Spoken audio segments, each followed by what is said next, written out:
Hello, everybody, and welcome to A Court of Books and Booze. I am the Skywalker, and with me today are the two town bullies, Jessica and Amanda. They've been picking on me all night. Wow, coming off hot. Hi.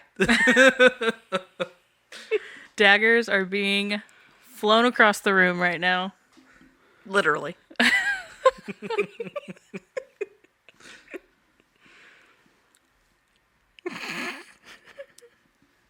They're being mean to me, guys. It's been a long hour and a half sitting here while Jess writes her summary. Shut up. You can't throw shade like that. Oh, it's been thrown. It's on. Jess, I'm on your team today. Screw Skyler. Oh, thanks. I get the pity team up. No, he's being mean. I, Unreasonable. Perfect. That's me. Wow. Perfect Skywalker. oh, yes, that Skywalker. I wish I could have got that on camera. The big eye roll that I just did while I said that? Yep. Yeah. Welcome to the Breezeway Book Club, where together we are going to summarize the current book we are reading separately. Separately, but together. And dive into a discussion on all the questions, hypotheses that have plagued us through our journeys. And drink most of the time. Each episode will be about a new book that we have completed. It may just be one book in a series or a standalone book. So, this week, the series finale. The big one. The one that made me cry. Kingdom of Ash. 8th book in the Throne of Glass series It's a doozy. by Sarah J. Maas. It's a doozy. It's a something. It's a big boy. What is the page count? 9. It's nearly 1,000 pages and 121 chapters. Some very short chapters. Like maybe Still nearly 1,000 pages. Yeah, it was a Like 987 It was a pages lot. or something. Yeah. yeah. It might have been daunting if we weren't so excited to see how the series ended. Gosh, yeah. Well, as always, Jessica's going to hit us with our summary, and then we will dive into our discussion and then rate the book.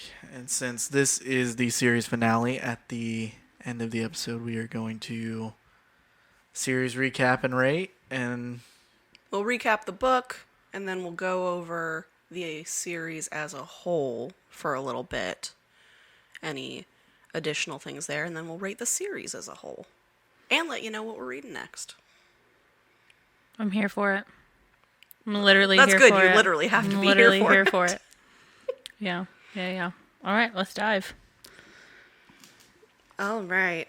So, for this one, we are going to recap the majority of the book, but when we get to the very end, the last little bit of this long series and also long book, I'm just going to kind of leave it open, and we will discuss the final bit of the book together and summarize it all together and everything that went on.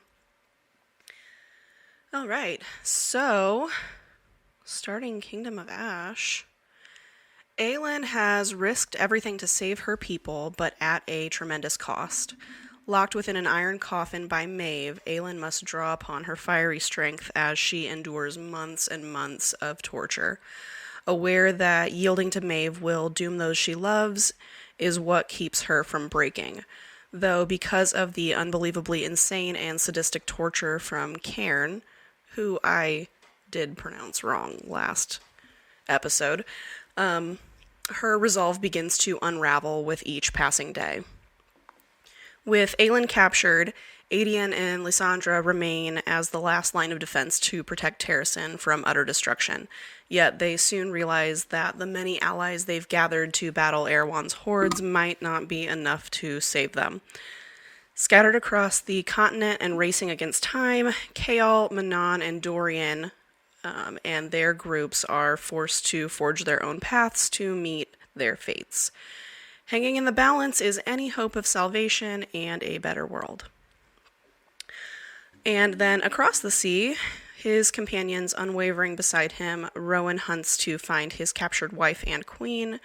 After about a third of the book, Rowan and his crew are converging on Doranel after getting a tip that that's where Maeve is, and they set a trap to lure her away from the city and her armies.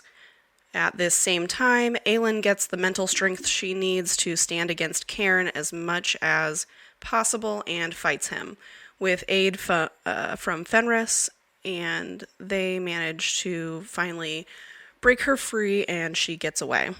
She runs far enough that Lorcan senses her and everyone there unites. Aelin, Rowan, Lorcan, Gabriel, Fenris, and a lead. Aelin is still bound in iron and is in the middle of a panic attack. Once they all converge, they figure out that the iron locks are only open with word marks, and once Aelin is finally free, she offers Fenris the blood oath to save his life, because he broke the oath with Maeve by standing up to Cairn. During this time, Manon, the 13, and Dorian travel to find the Croakan Witches. Dorian makes plans to take off from them and find the final word key at Morath. The Iron Teeth matrons find Manon, the 13, and Dorian in the Croakan camp, and Manon slays the Yellowlegs matron, tells the Blue Blood matron to flee and says her debt to Petra has been paid, and allows her grandmother, the Blackbeak matron, to run away in shame. In another area, Kaol and Irene, along with Sartok and Nezrin and the royal family of the Kaganaut, arrive in Aniel, Kaol's former home, and are hoping to make their landing successful to cross to Terrasen, and we find out Irene is pregnant. As we move on, there are two major battles going on at the same time. The battle at Aniel and the battle at Peranth. Aedion and Lysandra and crew fight hard but end up not being able to hold the city and decide to fall back before being completely obliterated. They make their way north to try to get to Orinth as soon as possible. In Aniel, Kaol takes charge since he is hand to the king and technically higher rank than his father. They manage to hold the city against Morath during their battles. Dorian heads to Morath after learning the shape-shifting abilities from the Stygian spider he slew. He manages to find Erewhon about to have a meeting with Maeve. Maeve finally reveals to Erewhon who she is and proposes an alliance. She leaves the meeting to go to her own bedroom for the night, and Dorian follows in the form of a mouse. She can tell it's him and calls him out. They then speak and propose their own alliance. They agree to find the final word key together and then unite their kingdoms.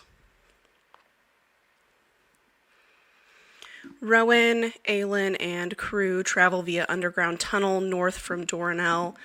Aelin and Fenris are both dealing with extreme PTSD.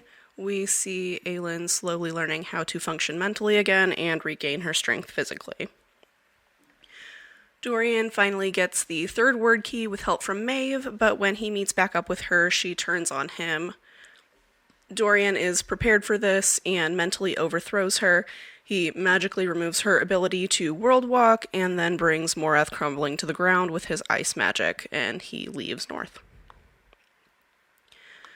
He runs into Aelin, Rowan, Kaol, Irene, and crew.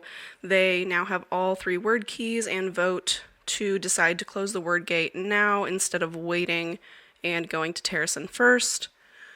Dorian and Aelin do it together, hoping to only have to give half of each of themselves instead of all of each of themselves. Once they open the gate and are between realms, they encounter Dorian's dad, the previous king, who offers to take him take his place in this situation. And then Aelin shoves Dorian back through the portal. She fully opens the world gate with help of the previous king, who then fades away. And Aelin now has no magic because she gave all of hers to the word gate. She then encounters all of the gods and Elena.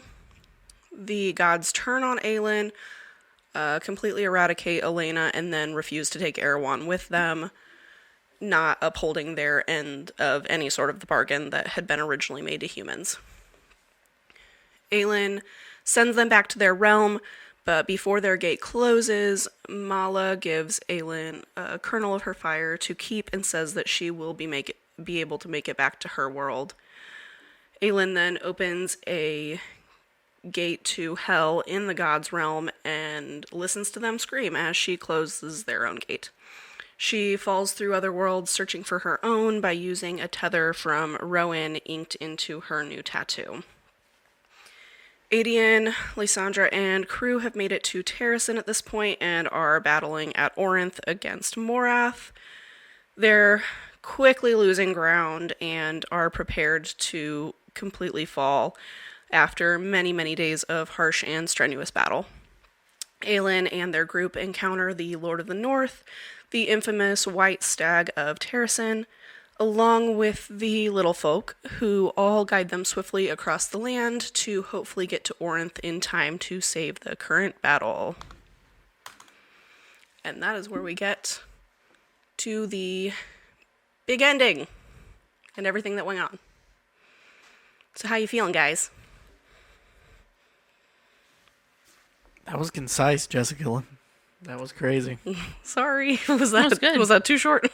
No, it was good. The last one was so long because we did both. Yeah. And so, yeah, but Yeah, I like it. We're sitting here looking at Facebook like, what's going on in the She's world? doing so good. We don't have to worry.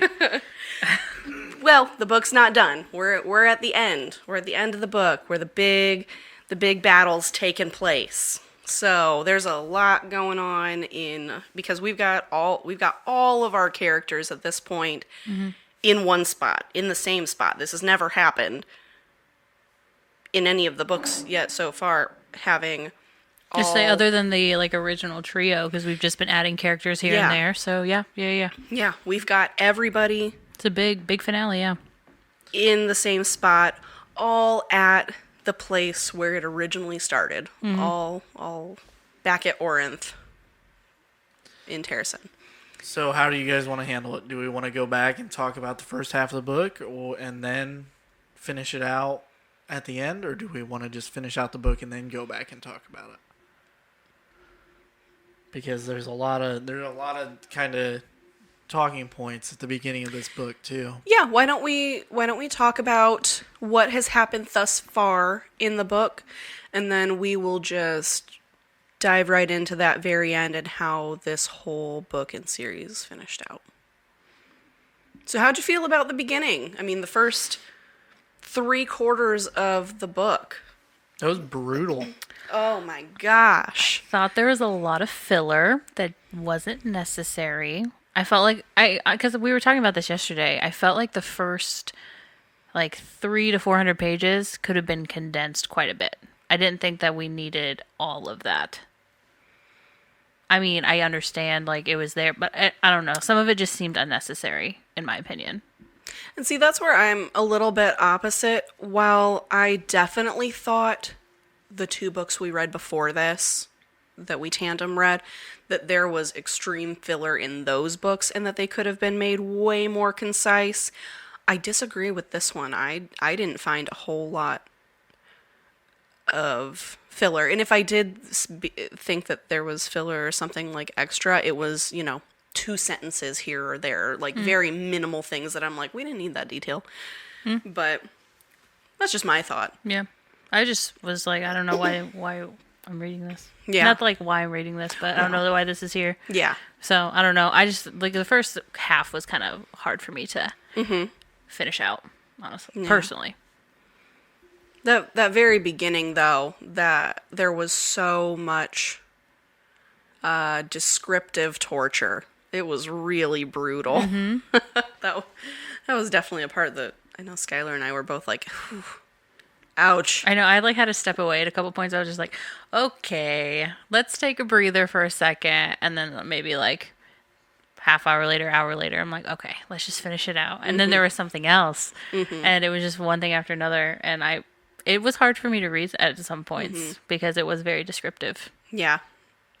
It was something with the torture that Karen and Maeve were doing. I mean, it was intense physical torture. It was intense mental torture. It was, along with breaking her body, it was breaking her soul and her willpower and everything, especially the parts where making her wonder whether things were real or weren't or what. Yeah. And then just sending her to a healer so then we could just go back and do different things the next day. Yeah. Like insane. Yeah. Insane. Like I cannot imagine just what was being done. Like, and even at that point, it made her, which we saw later, it made her connect healers and healing to torture, which, made her apprehensive of the healers later, which was just crazy. Sky? Yeah. Brutal. Brutal. I really like this section of the book because we get a link between Fenris and Aelin. Yes. Yeah. And as this book goes on, I really, really, really start to like Fenris. Not that, he played a pretty big role in Empire Storms, but he was just kind of He was her there. grounding link Right. to reality and humanity at that point. So him losing his brother and then getting the... Real brutally. Yeah. Getting the blood oath was, I think, just real fitting for the first section of this book. Yeah, I agree. Yeah, good link. I was still a little confused in the part with Connell in how she said that he was talking freely, but it's like, was he talking freely in the horrible things he was saying to Fenris, or was she still doing some sort of mind games there, or what? It doesn't really... It was kind of trippy because you really didn't know. No, we still don't know. We still don't know. So, yeah, that was the question I had too, because it was just so, And could be, could not be. And Fenris won't ever know, Right. At that, but we won't ever know either, Right, right. So that's just something that he has to end up living with, Right. which just makes that PTSD so bad. Can't imagine. Were they even really brothers? Did Maeve implant it into their brain to think God. that... See, this is my problem with, like, mind control in media, or, being able to change people's memories, is because it's like... There's no rules. Yeah, exactly. You can go back at any point in any of these books and be like, well, Maeve implanted that memory. So now it's just completely worthless. We see it with Rowan, you know? I kind of So- like that aspect of the story, though. Like, because I loved that, like, going into the series, too.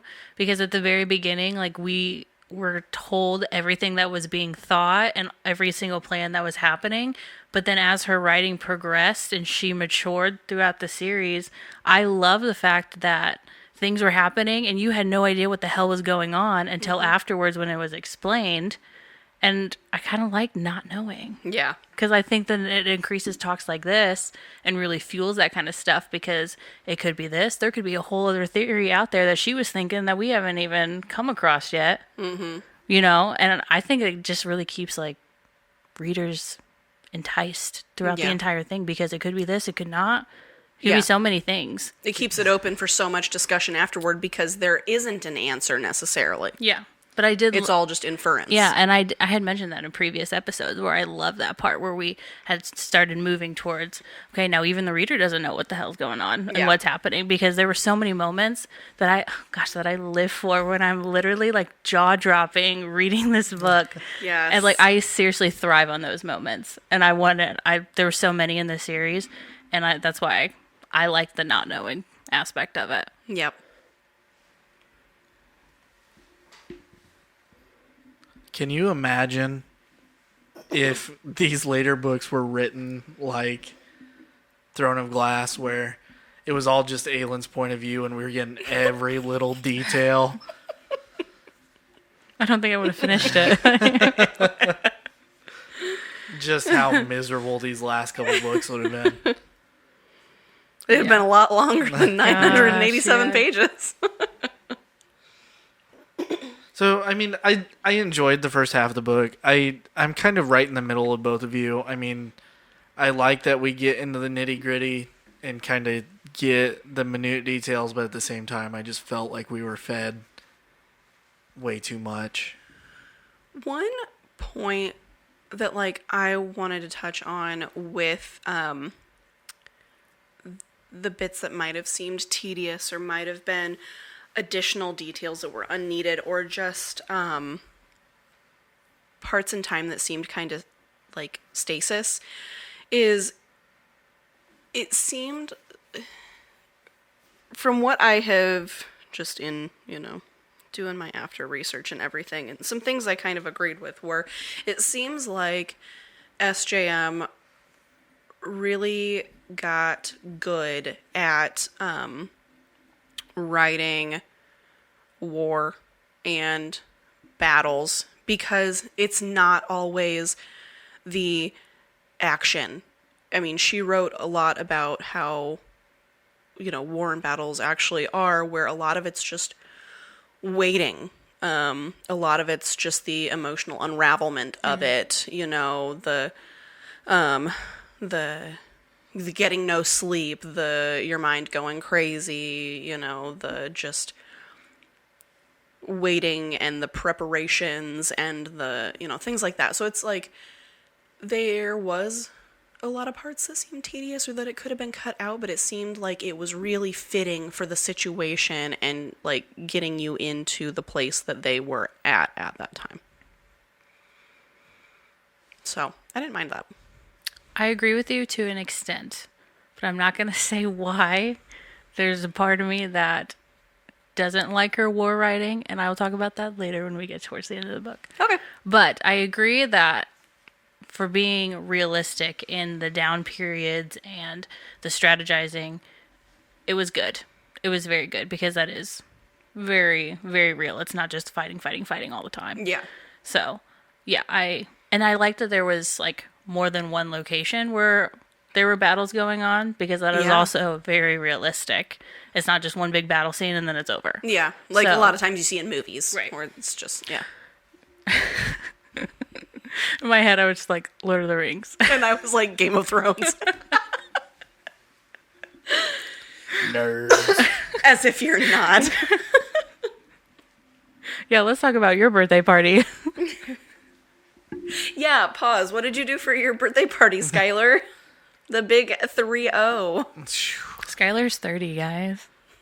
When this releases, you will be 30. 30, flirty, and... Nerdy. Yeah, Jess rented out a movie theater for me, and we got to watch Fellowship of the Ring on the big screen. So that's a mark off the bucket list, seeing Lord of the Rings in theater. It was very fun. Stouter and I were talking, and when he walked in, he's like, guys, are we just watching the first movie? And I was like, yeah, we're just watching the first one. He's like, I was prepared to watch all three. And I was like, dude, me too. I was so ready, and Nick was not. But I was like, ringing in the new year, watching Lord of the Rings, I'm here for it. Lord of the Ringing in the New Year. Exactly. That could have been the title of your event. Oh, opportunity missed. Opportunity missed. Oh, it was so fun, though. We had a blast. It was a good time. Anyway, maybe we can move that section in the beginning of the podcast. Just copy and paste it over. That's how it works, right? Sort of. Where are we at? How did you guys feel about the whole Manon, Dorian 13 finding the Crokins and that subsequent Honestly, storyline? It was the most boring part of this book. Yeah. it's no secret that I like Manon. I like Manon's story. I felt like that was the most drawn out, wordy, could have been cut in half section of this book, was her trying to figure out everything with the Krogans. And I mean, it's almost a necessary evil to have it in there, but not to the extent that it was. I can see that. I can definitely see where it seemed like there was more than necessary for that part. I mean, I think if it was shortened and made more concise and some things were taken out, that the same could be argued about it being too short, because then people would have been like, well, this was way too short a time for her and a Blackbeak Iron Teeth to get in good graces with the Krokans that she has slaughtered for the last 100 years. So, like, I can see we're needing more time to show the slow build of those relationships. I mean, I get what you're saying, but I mean, you can break it down into three major parts. She meets the Krokans. She buries the Krokans. She has her meeting with the Blue Bloods. Or the Iron Teeth. And then you just move on. Instead, she meets the Krokans. We have maybe 15 chapters of her talking to the Krokans, trying to figure out what they're going to do. They leave to go to the war summit, for lack of a better term, that's been attacked by Erewhon's forces. And then they bury him. And then we go back to the Krogan camp, and we have another 15 chapters of just dialogue between her and, was it Glennis? Glennis. I was going to say Glenda. I knew that wasn't right. Glennis and Bronwyn. And it just kind of drug on. It did. Well, but I mean, also in that time too, I mean, Dorian's with them, and so he's doing his own thing interspersed with that in the Stygian spider thing, the trying to, figure out what he's doing with Morab, the learning shape-shifting, that's kind of interspersed in that also, because they're at the same place. Yeah, but it was still slow. I agree. I don't disagree. I'm just saying that it could be argued. And I mean, to me, it's arguably one of the more interesting parts of the story is this whole lead up to where Manon finally is. The bridge. Right, but it's just, I mean, it was so slow in this book. And we don't even get like a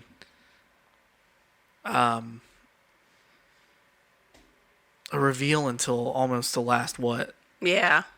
fourth of the book. Yeah, she doesn't finally get that, and then that alliance, that witch queen sort of stuff going on. It just all kind of seems for naught at that point too, because of everything that goes on afterwards. But yeah. Well, it's your opinion. You should have seen the look she just shot me. Well, it's wrong. No, it's not wrong. I definitely also thought it was a lot of dialogue. I can't tell you.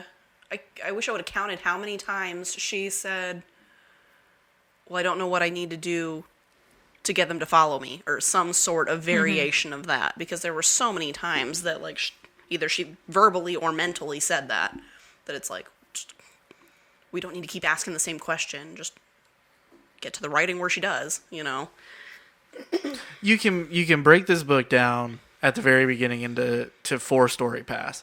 You have the Orinth, which is Adion and Lysandra, the Aelin and Rowan, Manon, and Kaol. And the Kaol and Manon stories in this book were just boring.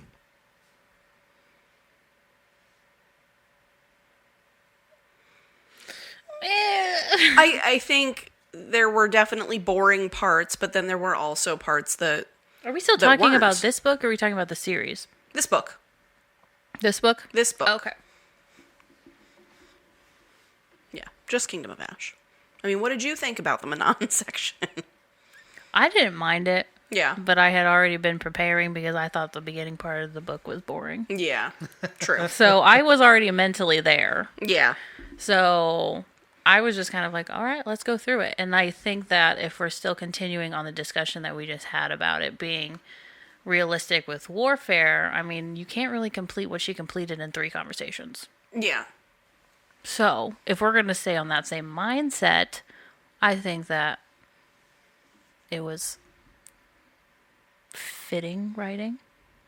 Oh, But, I mean, but like I was there, I was already mentally there for the long drawn out storyline. So I was just like, nah, here's another one. Throw another one at me. That's where I was at. So I guess maybe I just didn't notice because I think at this point I was just so used to Manon and the 13 having a more kind of a Action-packed. Yeah. Everything they were doing had a purpose, had a cause that was immediate. Yeah. And this is the long drawn out game that Manon's not good at. And I understand why it needed to be done this way, but at the same time, I just didn't like it. No, but I agree because her previous stories have been very stern, very to the point. Mm-hmm. Hey, we're going to do this, like fast decision making, and this was not what we were used to. Yeah. So I agree in that aspect. Yeah. Well, and I mean, and then, so her storyline change of pace kind of went along with her personality and character development change of pace that was going on. From just rough to the point, action-packed, to slowing down that inward thinking. And She's a little tender-hearted now. she's a little something. She's got a little bit of a soft heart like the Grinch. She's got a very tender heart right now, yes. Since we were just talking about Christmas movies earlier. Oh my goodness. How many can we name in this episode to compare to this book? Manon softened like the Grinch. Any thoughts on the travel of Aelin, Rowan, and crew through the underground? I actually really liked that whole little section of the book where they're like, well, we can't go above ground because obviously Maeve is going to be pissed. Yeah. And we can't go, we can't fly because, well, obviously that has its limits. So the little folk lead them to the cave to take the tunnels. It's just kind of emotionally rough trying to maneuver both Aelin and Fenris.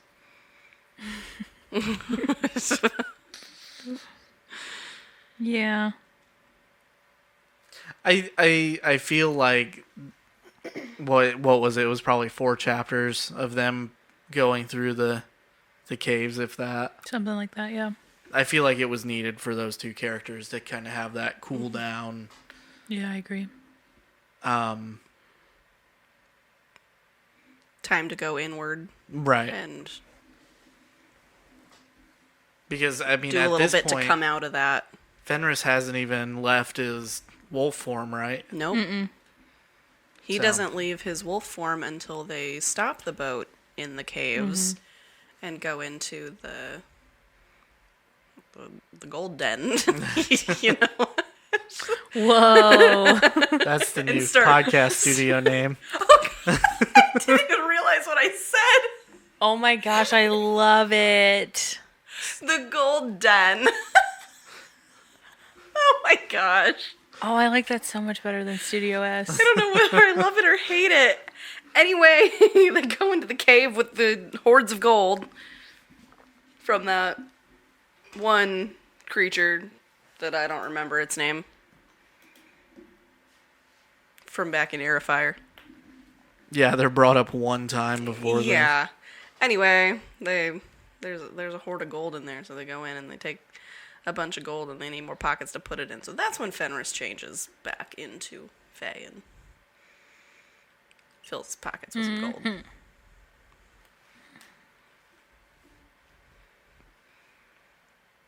Plus, we get the really heartwarming scene between Rowan and Aelin. She's like, Their wedding rings. well, in the human world, we exchange rings, so here you go. I stole this for you. Just like a teenage assassin would. Going back to my roots. Thoughts on the Adian and Lysandra Paranth battle that they lose? This whole section of the book made me super sad. I was so frustrated. Because it's like, on one hand, I know exactly where Adion's at with all this, and he's super mad at everything that's happened and not being informed. And, you know, we see the blow up at the end of Empire Storms with him and Lysandra. So, I mean, this whole section of the book is extremely depressing, right? Yeah, straight up. I mean, like you said, I understand where he's coming from. He's frustrated. Plus, I feel like this goes back to what book was it when he had this whole fight with Aelin because she was doing things. It was right after she killed Arabin, wasn't it? Because she had this whole plan, and obviously, like, Rowan knew parts of it, but he didn't know any, so he didn't know. And they had this huge fight. I mean, the next morning it was fine, but I think it was Queen of Shadows. yeah, I think so. But I think it kind of goes back to that because I feel like he always thinks that he's the man left out of the plans when he is. I mean, he has a lot of knowledge, and I feel like he's just like, why are you using me? Like, why can't I help you? When that's all he's ever done is just help and be of service and do what's best for Aelin and the people. So I understood where he was coming from. But how he responds is not always the best way. I am so back and forth. Like, mainly one way, but, like, so much back and forth with Adian in this book in how I feel. Because I have thought since the moment we met him multiple books ago that he does just always seem to get the short stick for some reason. Like, you know, this entire time, his entire life, he's been doing things for the betterment of his people, of Terrasen, of Aelin, of, you know, he's been doing everything right as much as he possibly can with what he's given.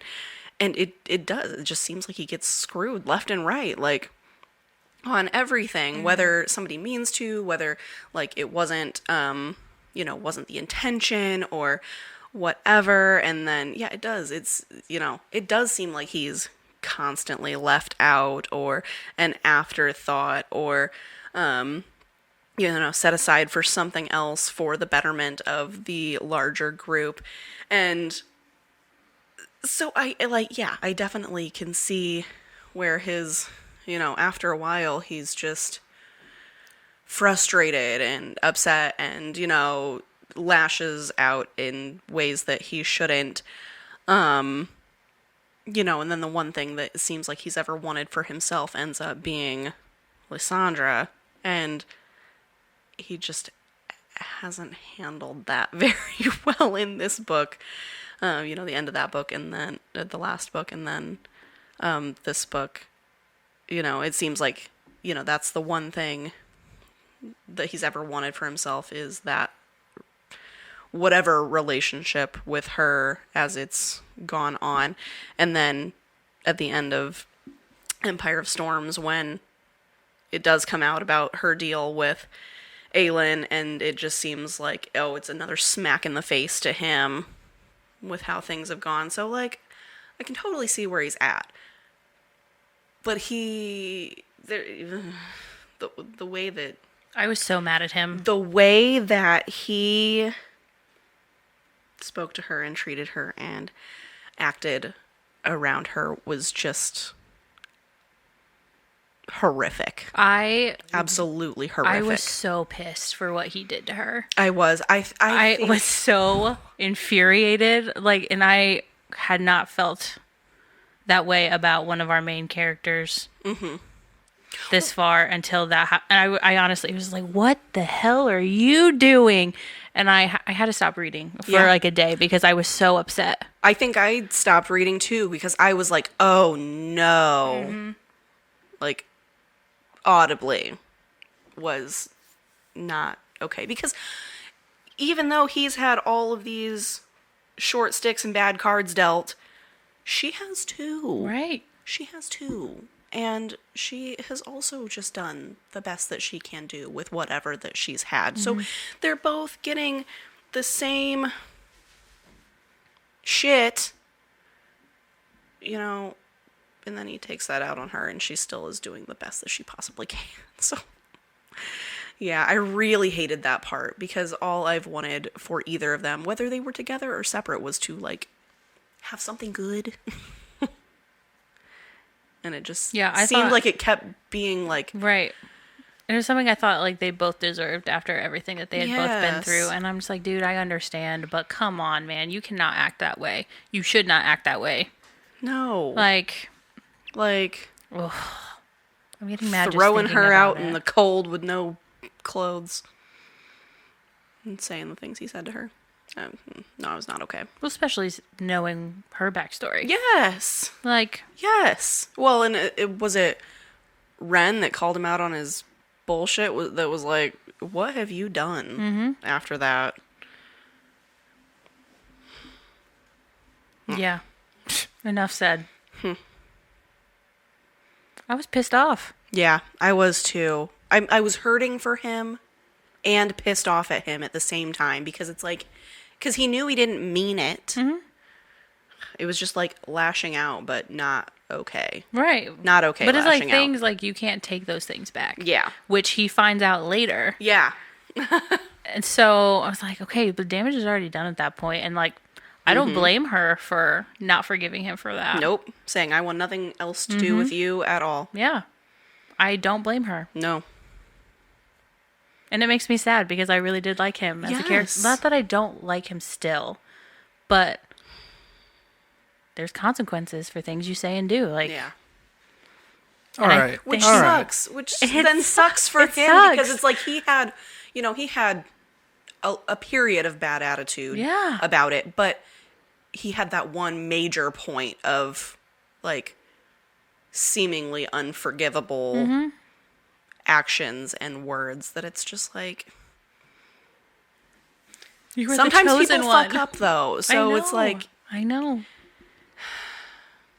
like he should be able to come back from it, but she shouldn't have to forgive him. Exactly. So okay, sorry, Sky. sorry, Sky.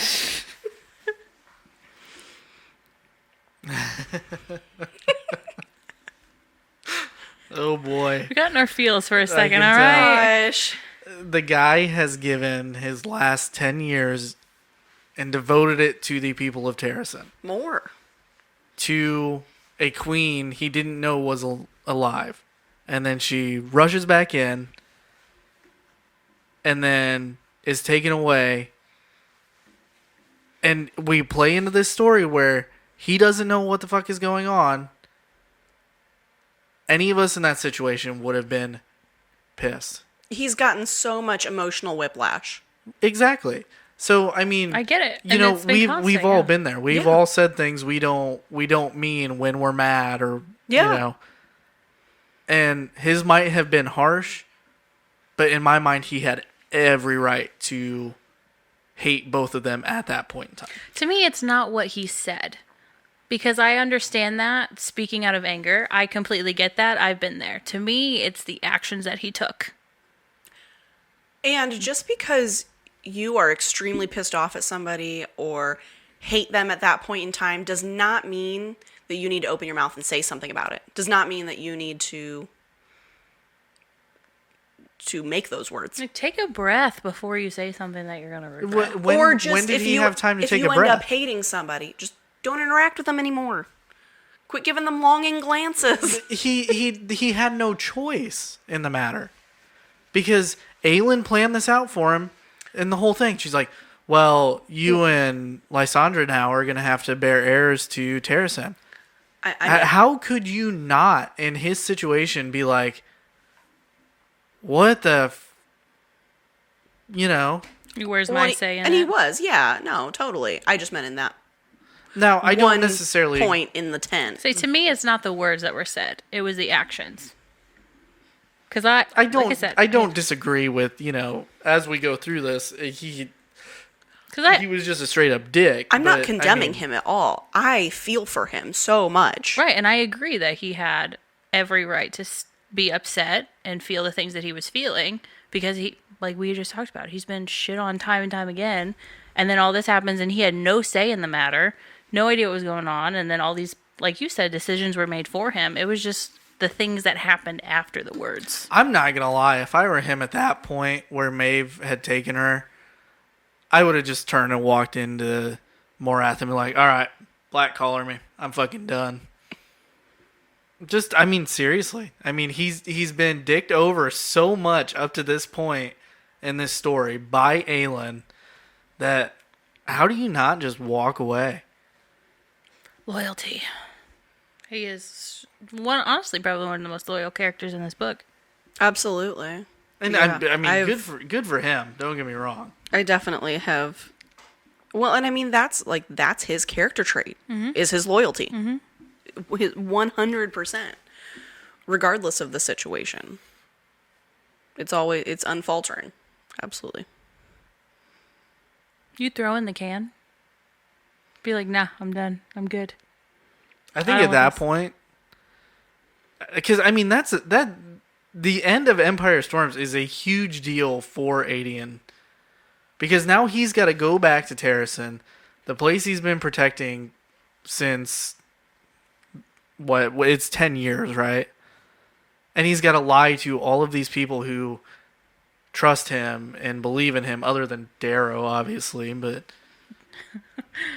I feel for the guy. I don't like the end of Empire Storms, and I get where you guys are coming from for the first half of this book with his relationship with Lysandra, but at the same time, it's like I don't like it, but I get it. I wish he. How do I say this without sounding horrible? Just sound horrible. When he threw her out of the tent, to me, it didn't scream, "I'm throwing you out of the tent." It's just like, I don't care what you do. You know what I'm saying? Naked? Absolutely not. And maybe I shouldn't say it this way, but I'm going to. That is the viewpoint from a man, as opposed to the viewpoint from two women. Because reading that interaction. Because that was the point where I was extremely pissed. I read it and I was like, okay. I don't know. Interesting viewpoints. Yeah, because that was the moment that I had to put the book down because I was so mad. Because I just did not think that behavior was okay, regardless of the situation. I might have to go back and reread that. Due to, along with the things that were said, due to the backgrounds of both of the characters, due to everything that's going on, yeah, there was just, it was very major. Mm-hmm. It was a very major thing. And don't get me wrong, that was one of the few ships in these books that I was actually like excited about. Yeah. Because it was one of those more like slowly built over the course of what? Three books? Four books? Something like that, Yeah, it didn't feel rushed like many of the others. Exactly. Yeah. Yeah. Yeah. Well, and yet again, my hot take on their situations is like, I have felt bad for Adian essentially since the moment his character was introduced. Mm-hmm. I have, I've felt bad for him. I've grieved with him. I've like just everything that was supposed to be for him that he just keeps getting shut down left and right. So, yeah, the whole, like, I was sad for him, but I was also sad for them, as they were going. I'm not saying I thought one or the other of them was in the right or the wrong. No, I think they both deserve better. Yeah. in general in their life. Yeah, for It's sure. Better than what they've been dealt. Definitely the most rough section of this whole book to read. I mean, the Aelin stuff at the beginning is pretty bad, but the constant beating that Adion, Lysandra, Yes. Ren are taking throughout this section of the book is intense. Just trying to stay They're- afloat, man. Yeah, Like, they're just doing their best and not being able to catch a break, and then think that, one step forward, 5 steps back, constantly over and over and over again through these battles. It was rough. it was So- depressing. It was. Parents sucked. Parents was a rough section of this book to read. Yeah, it really was.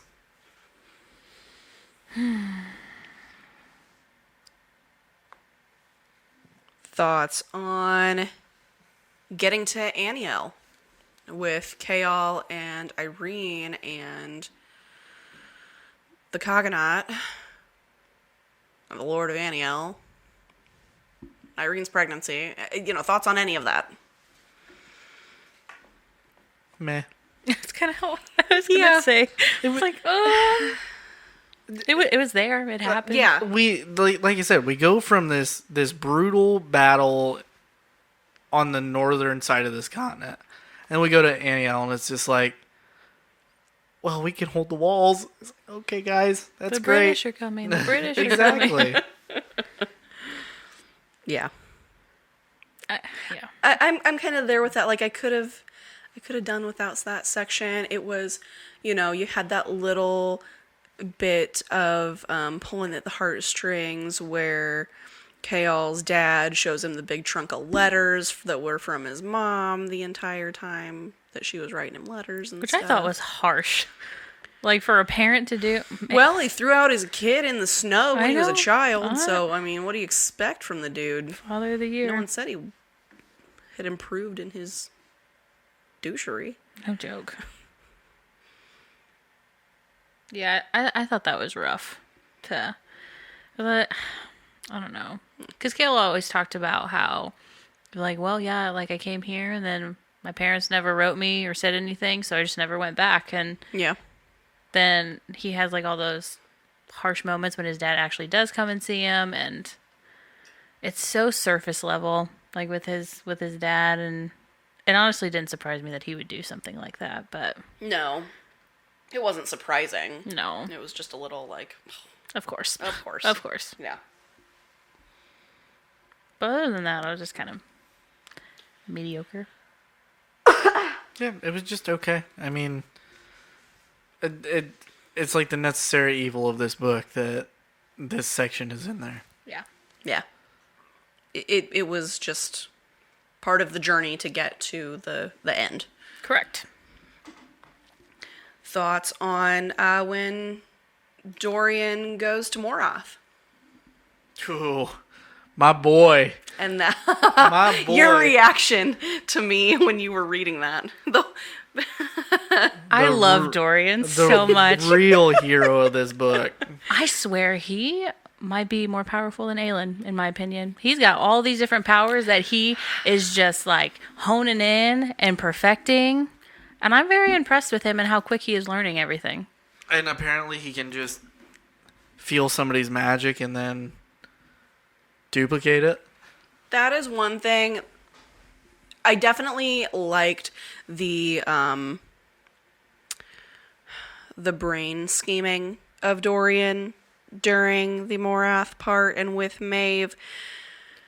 But I disliked the, jack of all trades sort of thing, because it was another point that I think I made in a different episode in one of the earlier books, that it just seemed like one of those points in a fantasy magic book where it's like, oh, this character can do this. Oh, now they can do this. Oh, there are no rules to anything in this world. Oh, he just gets this. It just seemed like there was no like strategy or rules to it. It was just, well, Dorian can do this and this and this and this and this.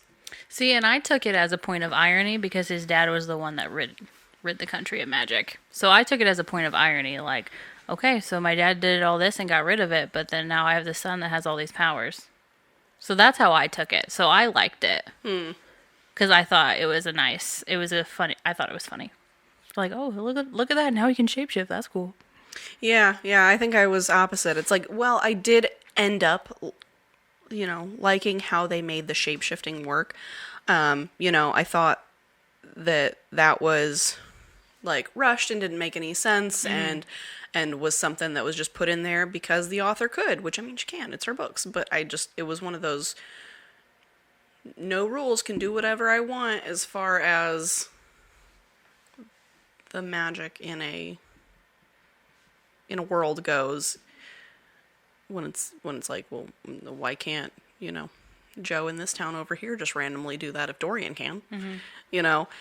The shape-shifting, and also the, the ruining Maeve's mind sort of thing. It just all of that. I just took it as being undetected by Erewhon. Like, if he's supposedly one of the big bads, you really can't think that he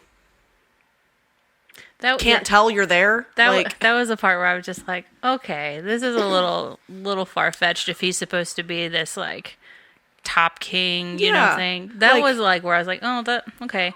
But I saw more of the irony in Dorian having all these powers. That was my perspective when I read it. And they explain it, right? They explain that raw magic is extremely rare and that nobody really understands it. So him being able to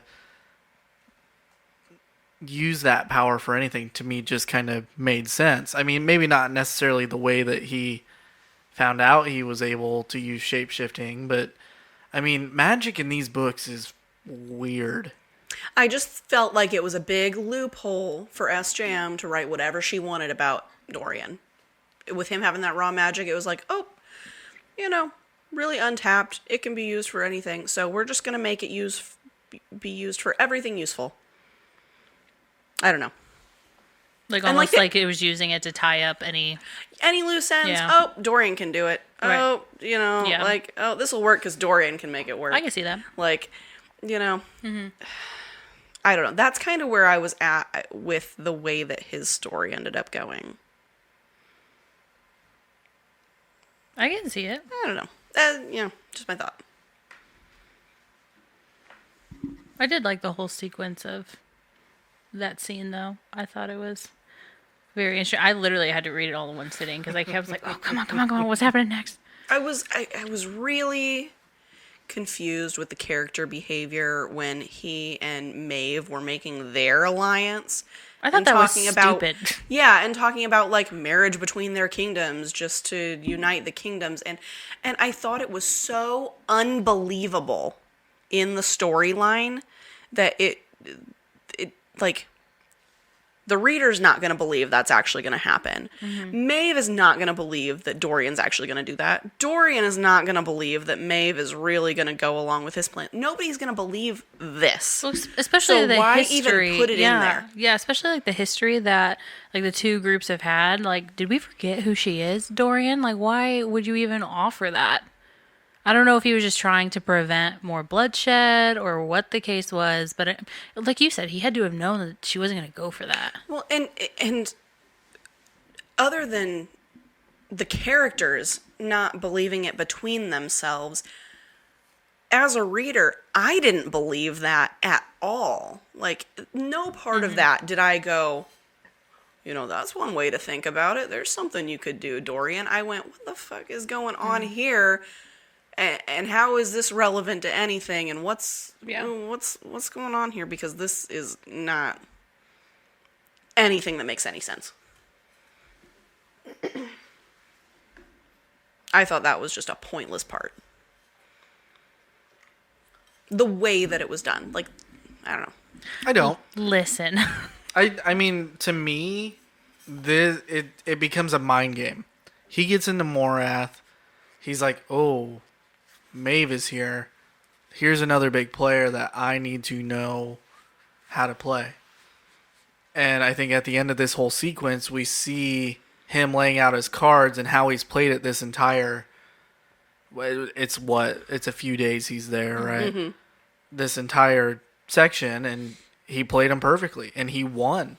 Mm-hmm. And, I mean, even from the beginning of it, when they're making this deal, I'm like, Dorian's playing, and he's playing hard, and he is one smart dude.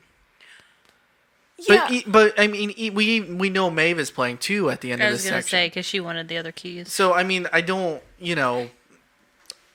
think at the beginning of this it's meant to be believable. I think it's meant to put us into a perspective of who's the one who's going to play it right out of both of them. And it just so happened to be Dorian.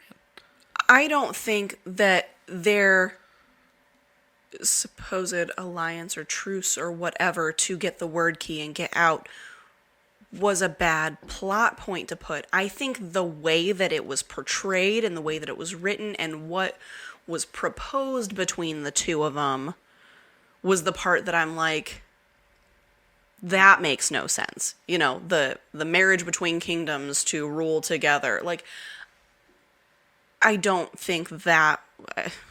I think they should have proposed their supposed alliance a different way than that. I mean... in my opinion. As somebody who likes history a bit more than you, I mean, that's what marriages do in medieval times. I know this. I know that that's a common thing to realistically have happen. I'm saying between these two specific characters, it was not believable whatsoever that either one of them would propose that. Well, I was a little confused because, like, conjoining, like, their kingdoms or whatever, because it was essentially to give her a place to rule, correct? Is what was stated. So she would have a new land of somewhere that she could call hers, yes? Because all of her people of Doranel have left her. Right. But then, like, so she doesn't have anything. He's got a broken kingdom, no castle. So I'm just like, I don't really see what you're getting out of this. That's fair. I guess I didn't think about it from that side of It's like neither one of you really have anything right now. So other than like the keys which is really what we're talking about. Yeah. So the most important piece in this whole book is those 3 keys. Yeah. I mean, I did like how when she finally turned on him and snatched into his mind that he was like, oop, Uno reverse, snatching your mind and wrecking it. I think, he makes a point of saying, I could have just killed her, but I wanted to, leave her there to her fate with Erewhon. We could have saved a lot of shit if he would have just killed her. It wasn't his kill. I'm just saying.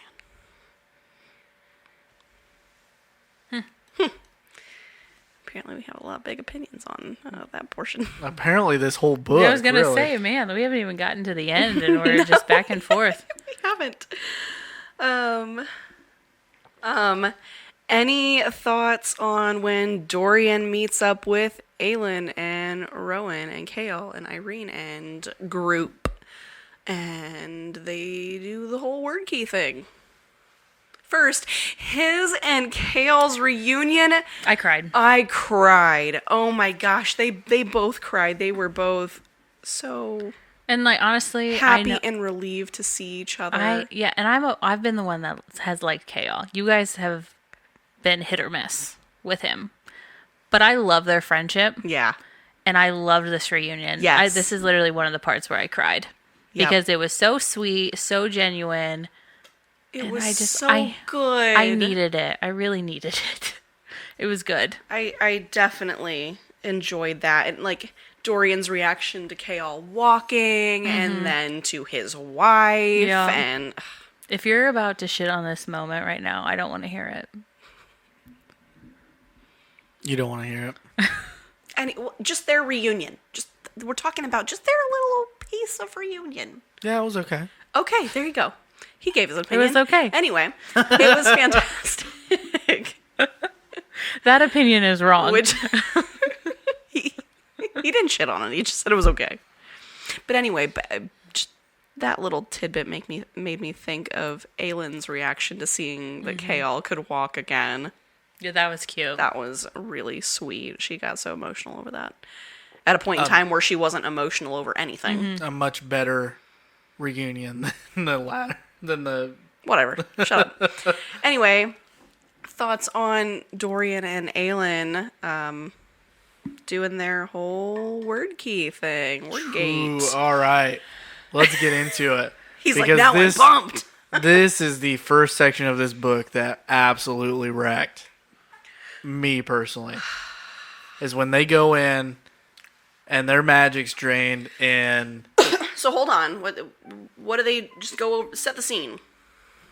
Well, okay, so Aelin now decides that everything is a democracy. And they take a vote among the leaders of the, what is it, Cognate? Yeah. Mm-hmm. Mm-hmm. And the rest of the leaders of the army, I mean. And they decide that they are to use the word keys to seal the gate immediately. So Rowan convinces Aelin to leave, not to leave, to go with Dorian and do it together, and she agrees. So they go into Endovir. Yep. And do it. Because they're traveling and they're right at Endovir. Right. So we get this scene where they get portaled off into a dimension between dimensions, right? A world between worlds, yeah. And their magic just starts getting taken away. Being siphoned out of them by Right. the word gate to make itself completely formed. And we know that Aelin's magic at this point is pretty... Astronomical. Yeah. And Dorian's is almost on par. But as soon as he starts to feel left out and his dad shows up, I was crying a little bit. I had tears streaming down my face. Because we've seen this love-hate relationship where his dad's like, I did all this for you. And we get it at the end of, was it Queen of Shadows? Yes. Where he comes back after being released and Yes. Dorian then kills him. Queen of Shadows, yeah. Yeah. And we get that speech. He's like, well, I did this for you because, blah, blah, blah. And then he shows back up and he's like, I'm doing this for you to help make up for the things that I've done. And I thought this whole section was extremely well written. It was needed for Dorian. Like, he needed that. Yeah. That little interaction. Even though he didn't think he needed it at the time. I don't think he thought that. I don't think he was still open to that at that point yet. He got the goodbye from his father that he didn't get before. And I think that's just a really kind of important thing in the driving point to the end of this story too, and where Dorian kind of ends up. Yeah.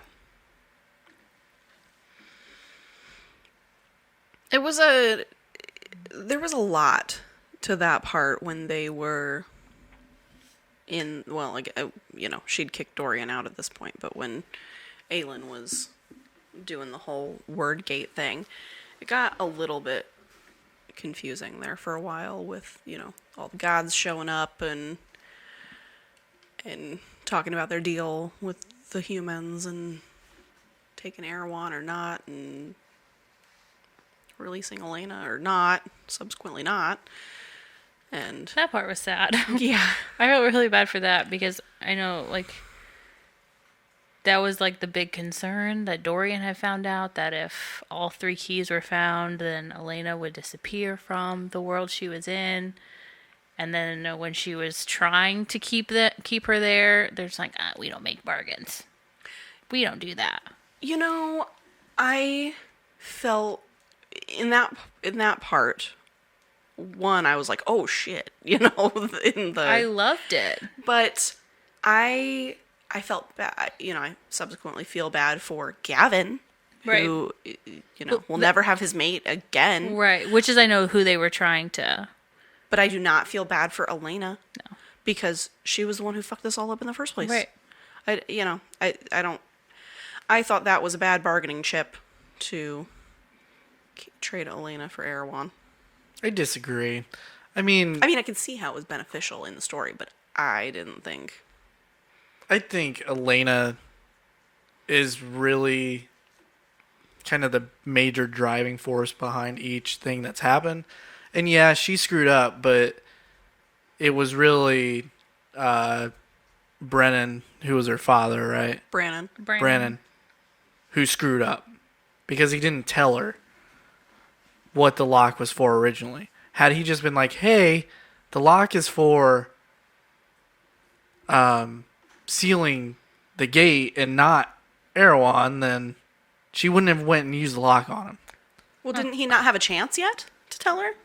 No, he'd been sitting on the lock for a while before she took it to go and stop Erewhon. No offense, parents not telling their kids what's not going Right? on, like that's crazy. It's not always their business. Well, I mean, it's not, but you know, you have the key to saving the world literally right there at your fingertips, and you're not using it because your wife's soul was the one who forged it, but your daughter steals it. I mean, there's a huge fallout on the back end of this between her father and her. Yeah, that was a whole thing, though, is he didn't tell her because she had married Gavin, and it was, you know, human fae Boo-hoo. thing, and so it wasn't, you know, he wasn't sure that it was secure, and, you know. Plus, I think we've kind of So I can learned see that where that... knowledge is kind of a power and a curse in this series. Yep. So there could have been a moment where, yeah, like she married Gavin, so he didn't tell her, but maybe he was trying to protect her because that's been a common theme where we don't give out information to protect those that we love. With great knowledge comes great responsibility. You ever seen Spider-Man? What's Spider-Man? I'm just saying, like there might be some grace to be given there. I don't know. I don't know, and we won't know. Yeah, we all have our own opinions on it. So I don't know. And that's fine.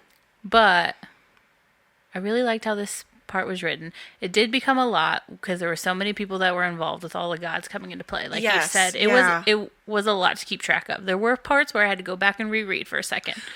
But I did not get emotional like you. Well, and the whole concept of these, like them being the gods, but they're not actually gods. They're just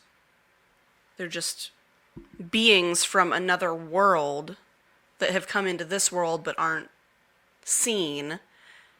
They're just other beings, just like the vulgar other beings. You know, they're not necessarily gods. They're just other beings that came from a different realm. Zeus was not there. Unwittingly, and now are sent back to their realm, you know.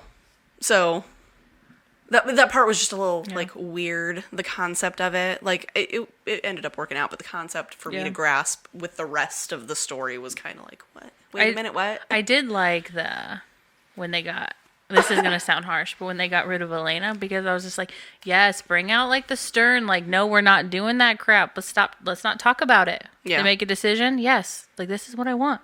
Like when we were saying like way earlier in the series, you remember when you were saying how, no, I want the assassin. I want to see the assassin have no mercy on people. Just go in. That's how I felt this part was. And I was glad she made that choice. And it was Deanna too. Yeah. So, which was just another like kick in the teeth to Aelin. But I liked that choice. So. Yeah. So it was good. I did like the little bit that they put in with, you know, them getting new tattoos and Rowan thinking to put some word marks in there to link her back to him. So I thought that was a cool part to put in that made it something believable for her to get back, to pull on that tether there. I'm going to be totally honest with you. I do not like the way that these gods are written in this book. It's confusing. It doesn't make a lot of sense because to me they're still mortal from different planes. I don't know. It just there's something. Yeah. This section of the book is confusing to me. I mean, you know, typically, I don't know. Well, and the big question then with those, because it was just 12 gods, right? Yeah, 12 of the. It was the 12 36 gods, or whatever. That it's like these quote unquote gods, beings from their own other world, were able to be sent back to their world. What if like the other gods Yeah. You know, in the southern continent, or like, you know, Hellas, Lorcan's, you know, Oh, yeah. Yeah. you know, push in a direction. You know, the ones that they talk about in this series, but aren't part of this 12 group of gods. It's like we subtracted 12, we have 24 Greek gods compared to, you know, mortal gods. So I think like Hellas would be compared to Hades, right? That would be the... Yeah, but... So these are the gods that the people probably worship before Mala and Deanna and everybody showed up. And that's why they're still... It just was not clear whatsoever. No, I agree with you that I did not like the way that the quote-unquote gods of this book were written, and the storyline for them... It was just a little weird. It was very confusing. But then we get this really cool scene of Aelin falling through all these worlds. After she essentially seals all the gods' gates and says, "Screw you guys, I'm going home." Yes. Yeah. And ends up making it back home. And we're not going to dive too much into this because some people haven't read other books, but there are tie-ins, so just keep that in mind. It's me. I'm the one that hasn't read the other books. To make another point right before this section where Dorian meets up with that group and then they end up doing the word gate thing, back at the end of when we were in Aniel, and that's when Aelin and Rowan and crew show up, like, to meet up with Kaol and Irene. That's when they meet up there. Like, in the battle, they end up showing up, and we forgot about the whole, you know, she saved the armies. Oh, Kashin's army ends up showing up.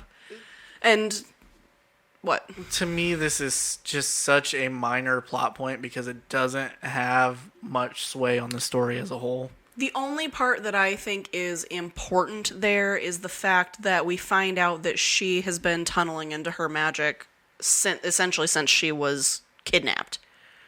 So it'd been, 4 months at this point, they said, that she's been tunneling further and further into her magical well to be able to preserve a final blast that was supposedly made for... going to be made for Maeve. But then she ends up using it at Aniel to protect all of the armies and city people and all of that, and She's basically Superman. uses everything there. She flew in, saved the day. That's how I took it.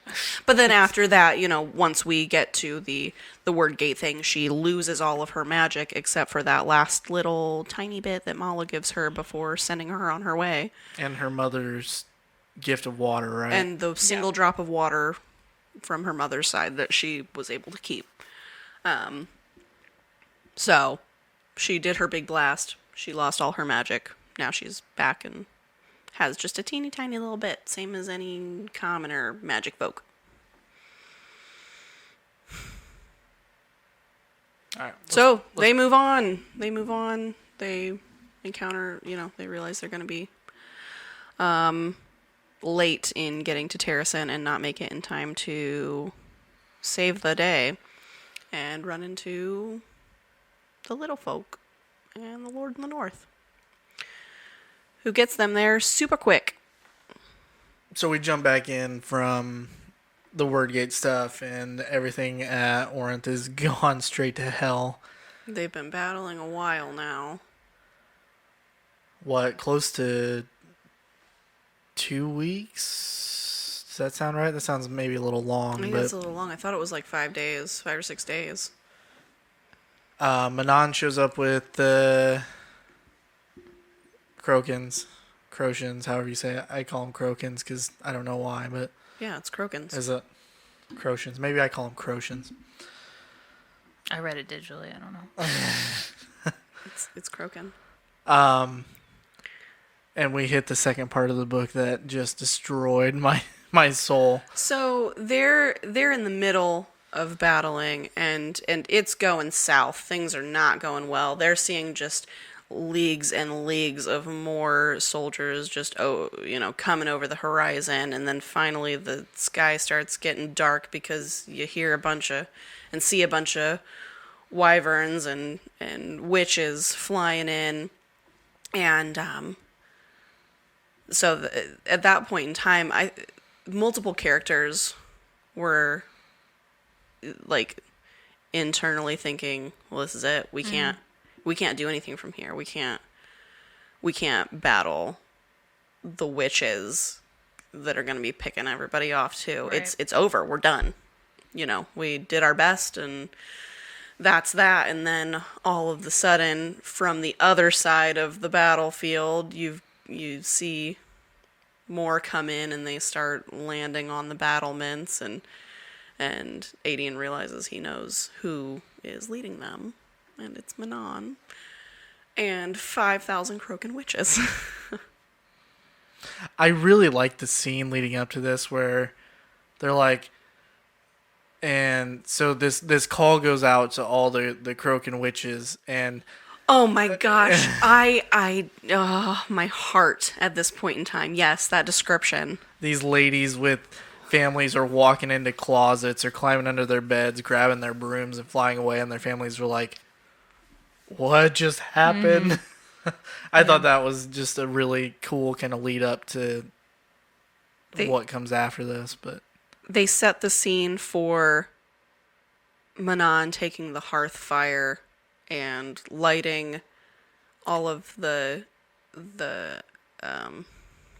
sections of witches at that camp, and then the last one taking off to go find the rest of the groups of Croaking witches or whatever. And then it goes into the scene of them finding just a bunch of them coming out of little towns, finding their old brooms in the closet or under beds or by the doors, and just moms leaving families, or and cities seeing these witches just rise into the sky and fly away, and being just confounded that they were here all along, like, oh my goodness. And then they point out that as they're traveling along north super fast towards Terracin, that they would just keep joining, keep coming from different directions, meeting up with the group and going. It was a really, really cool scene. I agree. Yeah. And what a moment for her to have all that under her and finally be recognized as Queen of the Witches. Yeah. And, I was proud. It's like a proud mom moment. Finally. Good job, honey. Yeah. You did it. You really did it. And, but yeah, it was very, very well written. Yeah. Very well described. And yeah, it was good. Absolutely. It's such a short-lived win moment for Manon. Yeah. Because Well, yeah. Yeah. the Volg bring the Witch Towers to Orinth. Mm-hmm. In the early battle, Adian and Ren Rolf, they destroy 2 of the 3. Yeah. With using explosives underground. Right. Yep. They cripple the 3rd one. The 3rd one gets fixed. Turns out the Blackbeak matron is on it, and they fire at once and could just into the sky decimate the Croaking forces and that are battling the Iron Teeth in the sky right then. Yeah, which they didn't have a lot anyway. Right. Yeah. I mean 5,000 compared to the many, what was it, 50-some thousand that they had? No, it was more than that. It was 100, wasn't it? That the Volg forces had? It was 100,000 on the ground, not in the sky. No, but I'm saying they only had 5,000. It was 1,000 Iron Teeth. What was 1,000 Iron Teeth? That was with Morath right then. Because there were still some in the favor gap at that point. But I'm saying, in the grand scheme of things, they were extremely low in numbers all around. Oh, yeah. The orange Yeah, but at that were- point in time, there were more Krokans than there were Iron Teeth. Yeah, but with one blow, they got rid of majority of them. Yeah, they got rid of a lot. Yeah. Yeah. Okay. Then we get the worst line in this whole book. Live, Manon, live. And Astrid gut punches Well- Manon, and Because her and Abraxas had been taken down. yeah, Abraxas and Petra, not Petra, Iskra. Iskra. got into it Yeah. in the air, and And Iskra's wyvern crippled Abraxas. And he plummeted so pretty much. they start So he was wheeling down this, for the count. this third witch tower up. Abraxas is down. Manon's pretty banged up. She's like, give me a wyvern. Let me go take down my grandmother. So Astrid punches her in the gut and knocks her down, and then the 13 fly off to Handle it themselves. yeah. And they handle it by yielding, which is They all slam themselves into the side of the witch tower. well, not most of Most of them. get to the witch tower. Some of them fall before Yeah. they're getting there because they're trying to pound through. A line of other Iron Teeth. Right. And then they it was all suicide. It Yeah. was, Yeah. And then they all yield, which is using up They did the yielding. Yep. their magic to essentially self-destruct, blow themselves up. It's the only bit of magic that witches have is the yielding, where they have one huge blow of darkness, and essentially it kills them. Mm-hmm. But the 13 did the yielding all at the same time. And Astrid gets to the tower. I can't remember her wyvern's name off the top of my head, but Noreen. she slams into the tower, essentially crippling herself. Astrid gets on top, tackles the black matron, and then uses her yielding, which is a bright light.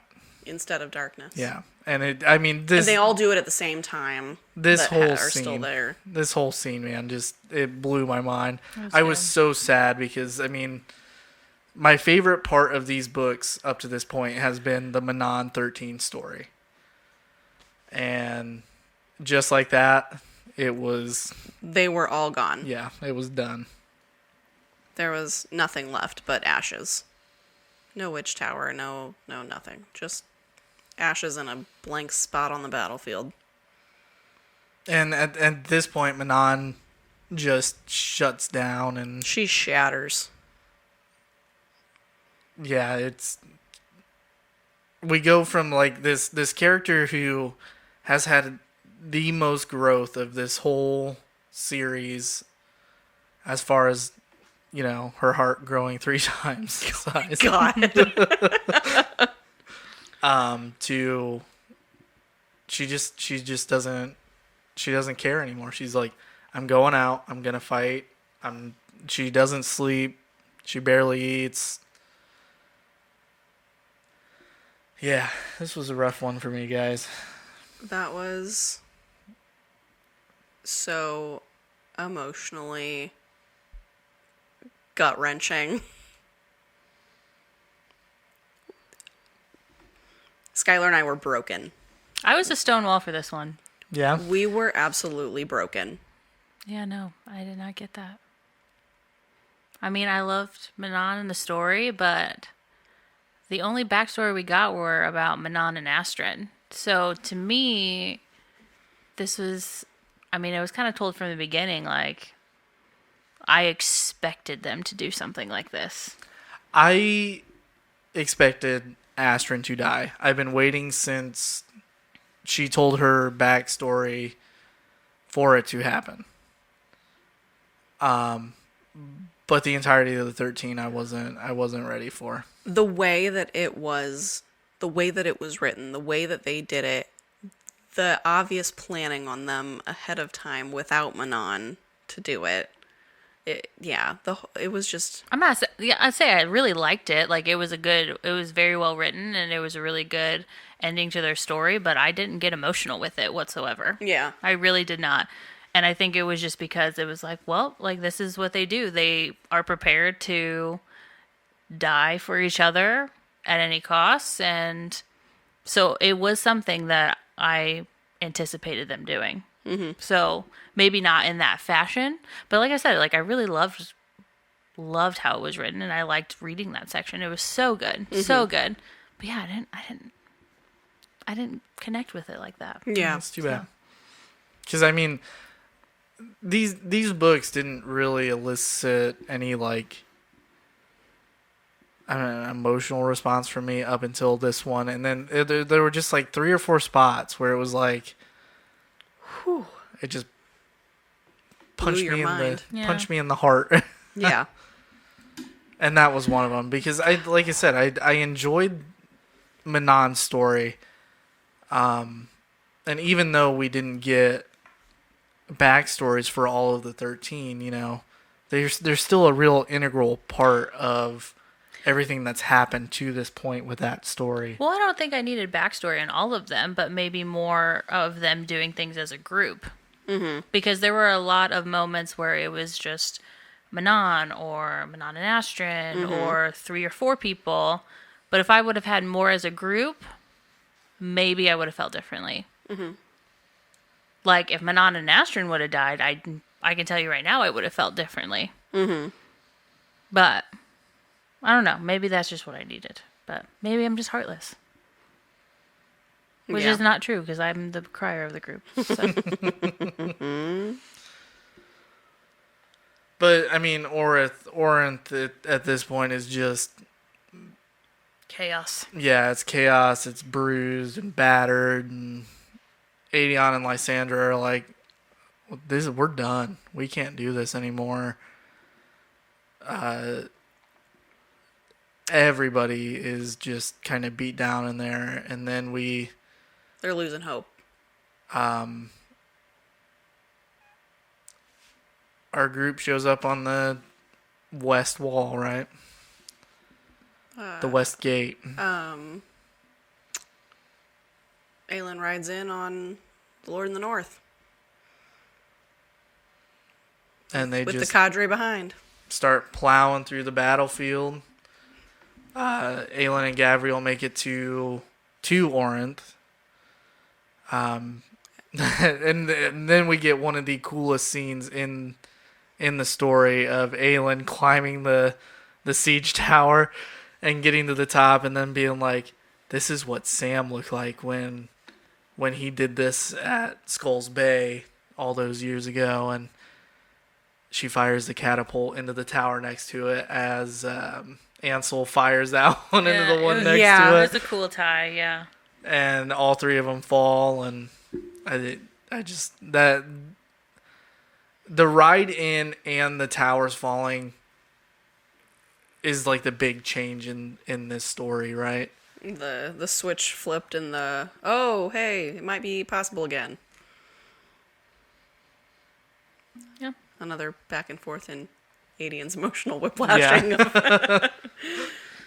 But he's down for the count at that point, because he got a big lash in his arm or his leg or something like that, and I don't think he didn't see Aelin come in, did he? I don't think so. He was down at that point. No, I don't think so. I think that was a little bit before this. He gets injured by the Vogue Prince. Yeah, but then remember, he healed and went back to fight, and then he fought and tore his stitches and had to be taken back out again. And I thought it was at that point in time that Aelin came in. It might have been. I don't recall. It doesn't really matter. So, our good lion boy, Gavriel, gets in to finally see his son is still alive and is trying to hold the west wall. Or the gate, the west gate. The west gate, yeah. Where Morath is trying to get in, and it would be a massacre if they ended up breaching the walls there. And Gavriel's like,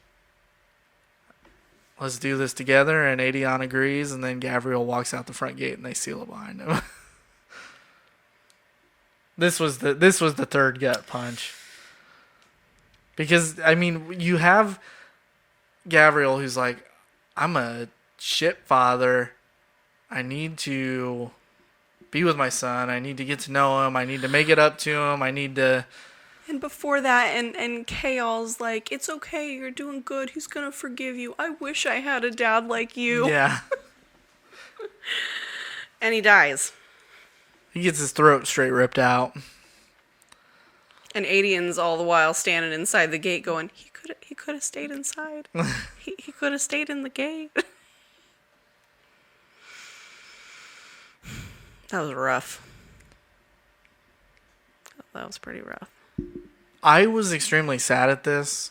But I did. This is one of those points where I didn't understand her writing, because he's a battle experienced warrior. I don't understand why he walked out the gate. Yeah, I don't understand it either. I think it was to try and just fight them off out there so they wouldn't be able to get in at all. He's got magic. I mean, this is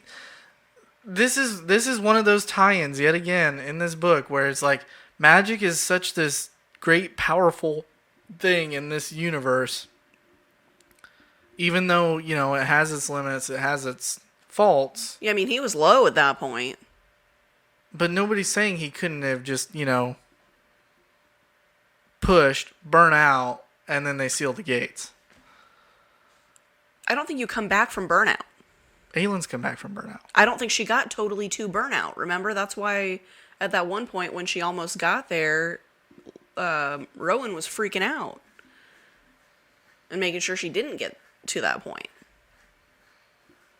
I don't know. I don't agree with you on that. Mm-hmm. I think she's burnt out 3 or 4 times in this series, and she's always come back. Didn't Dorian burn out once? Did he? I thought he might have burned out when he was like first. I don't know. I swear there was a moment where he did when he was first like using all of his magic. It was like one of those crisis moments where it's like, hey, I have this, so I'm going to use it, but I don't know how to control it. I don't know. I don't know why he did that. I thought it was dumb. I thought it was an unnecessary action and could have been avoided. I agree. But I think it was to pull on those heartstrings. Mm-hmm. So they did that. it happened. He did that. I feel bad. A relationship that'll never be. You're not the only one. Aedion felt horrible too. So So then you've got Aelin and Rowan and Lorcan and Fenris out on the battlefield because we see Maeve and Erewhon arrive. Big wave of darkness. Big bads. They meet him out there. No, Aelin meets him out there. Mm-hmm. Just yeah. Aelin. Yep, just Aelin. Everybody else is inside Orinth at this point, except for some of the cognate forces. Yeah. So she meets him out there and starts doing some fun mind games. Pitting them against each other. Super smart. Yeah. You love your mind games, Sky. Starts feeding Erewhon all of Maeve's promises and fake outs and all that fun stuff. Getting him to second guess himself and herself. And I didn't like it. I'm sorry. You know, everything in this book leads up to this point where we know Erewhon is coming and they've made him out to be this tactical genius. this huge, dark, magical presence that can just obliterate things. And all of a sudden, everything... I don't understand the relationship between him and Maeve at this point. Yeah. Yeah, I don't understand the relationship there because of how Maeve was left at Yeah, I mean, Morath, it's too. extremely obvious, that he isn't was, it? Yeah, was he really deceived like that in these? You know seemingly obvious things. You know what I would like? I would like a retelling of all these books from Erewhon's point of view, because the choices he's made up to this point in this book have been, I mean, tactical and smart.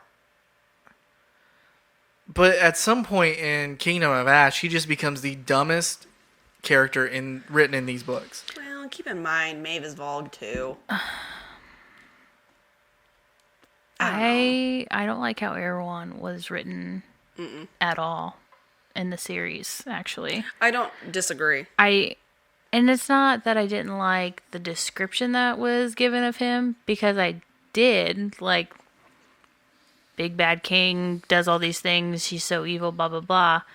But there was no action that lived up to that. Mm-hmm. Honestly, like, I feel like the, Dorgan's dad was portrayed as a worse villain than Erewhon has been. Yes. Honestly. Like, I didn't like it. The things that we've heard about his brothers seem worse than what we've actually seen of him. I just didn't think that his reputation and what was stated about him lived up to who he actually was and what was showed throughout the books. Yeah.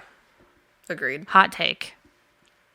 I don't like him. I don't like how it was written at all. I feel like it could have been a hell of a lot worse as a villain, and I wanted that. Yeah. Well, Erewhon starts actually second-guessing things and getting concerned with Maeve, so leaves Aelin to her and... Maeve was more vicious. And flies off to the battlements where he feels Irene's presence as a healer. And I mean, that is pretty much that. We get this really cool scene with Dorian and Irene and Alid. And Lysandra. Taking on Erewhon. It was a cool scene. It was a great scene. But that is it, literally. That was the big moment. And Erewhon is dead. And that was it. Now, I mean, the way that they did that was cool, and that was very concise. A lot more concise than, like, other things could have been more concise, and this could have been more epic.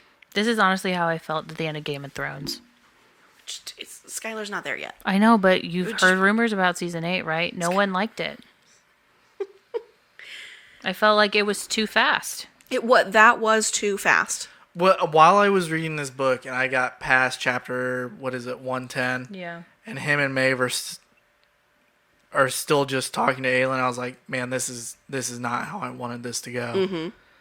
This is not going to be as epic as we were expecting. Right. And it's funny because Maeve even says that. Yeah. She's like, I'm not going to get my big battle. Yeah. But it's been all this build up, and I feel like it was just done.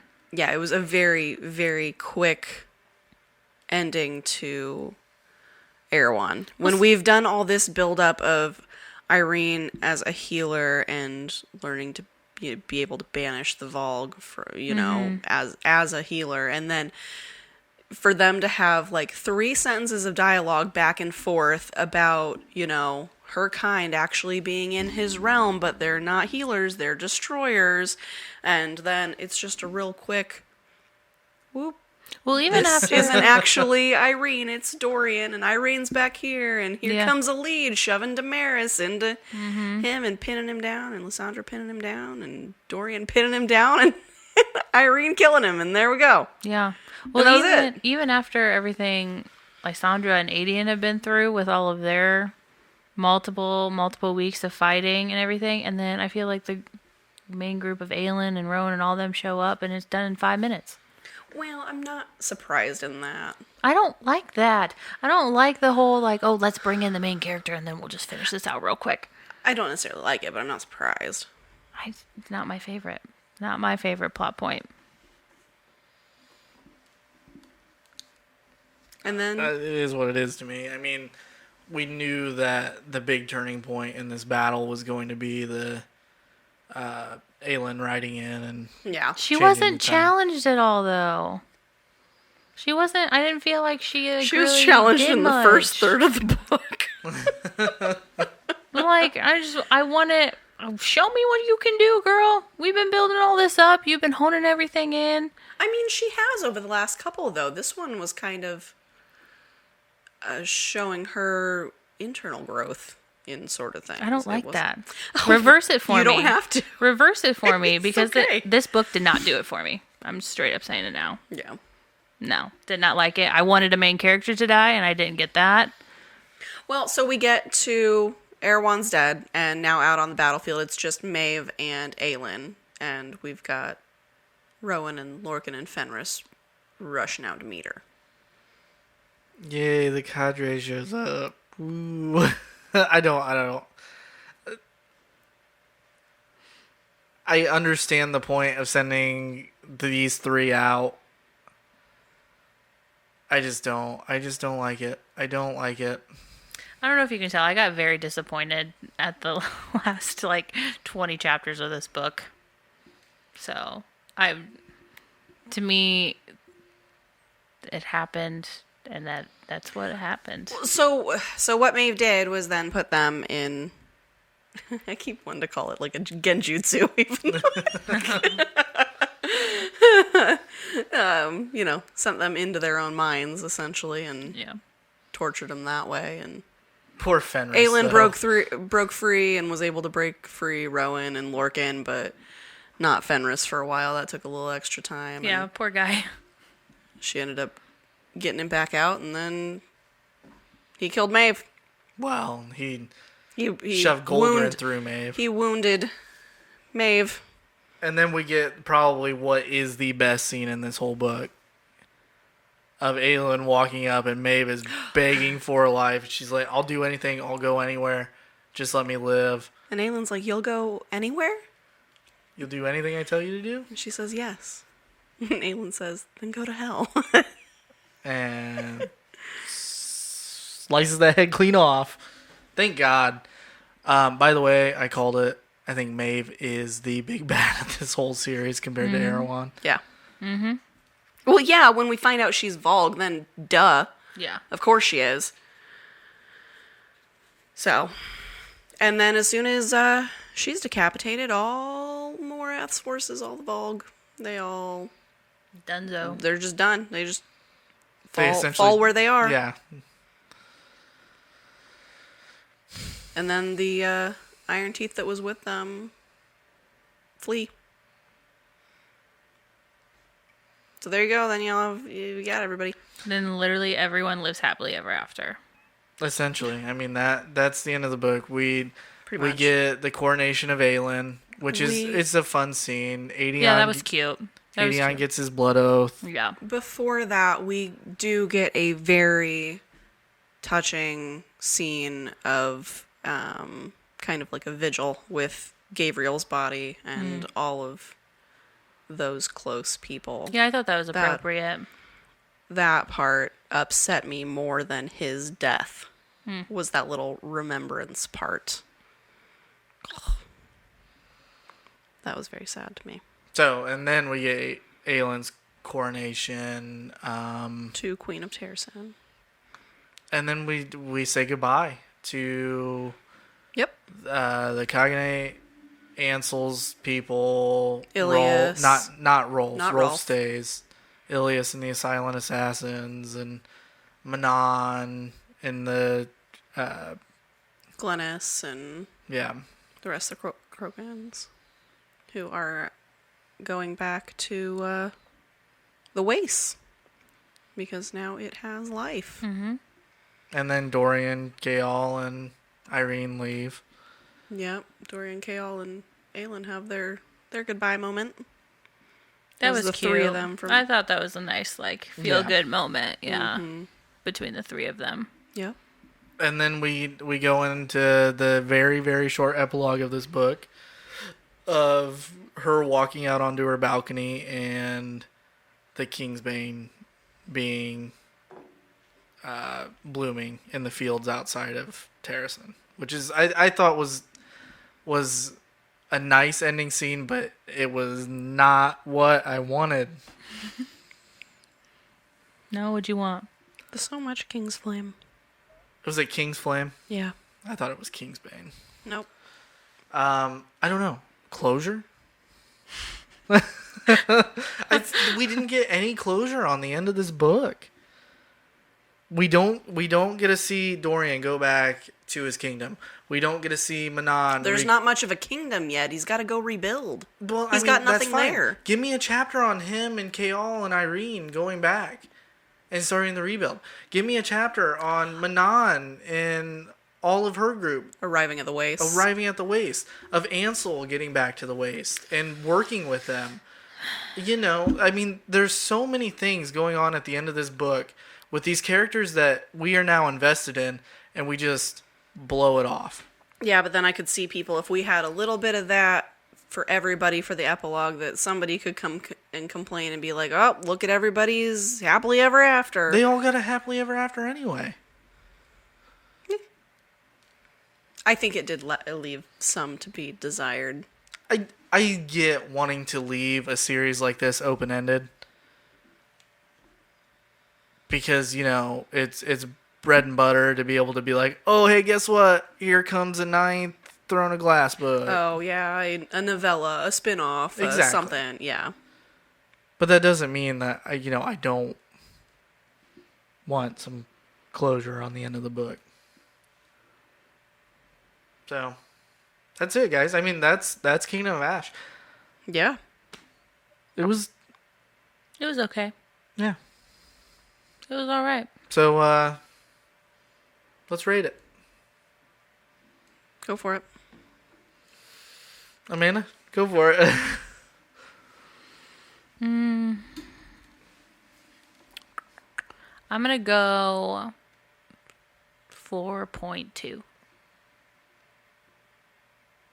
I wanted more. I really wanted my main character death. I wanted to be sobbing uncontrollably at this book.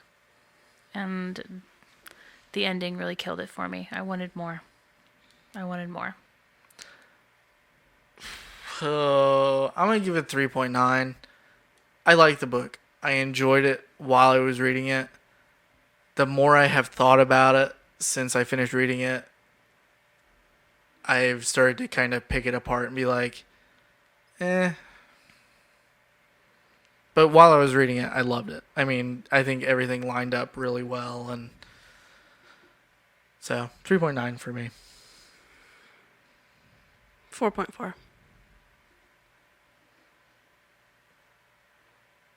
Good choice. Yeah. Yeah.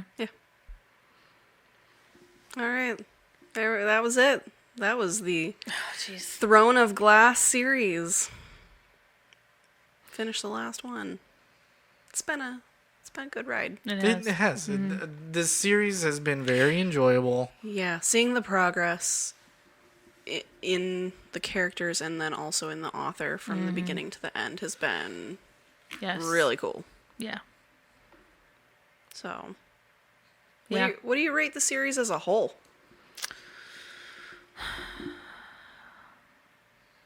Man, there were so many ups and downs with this series. Like, there were, because honestly, like, Air of Fire, Queen of Shadows, I fell in love with. Top 2 books. Like, literally, Queen of Shadows is my favorite.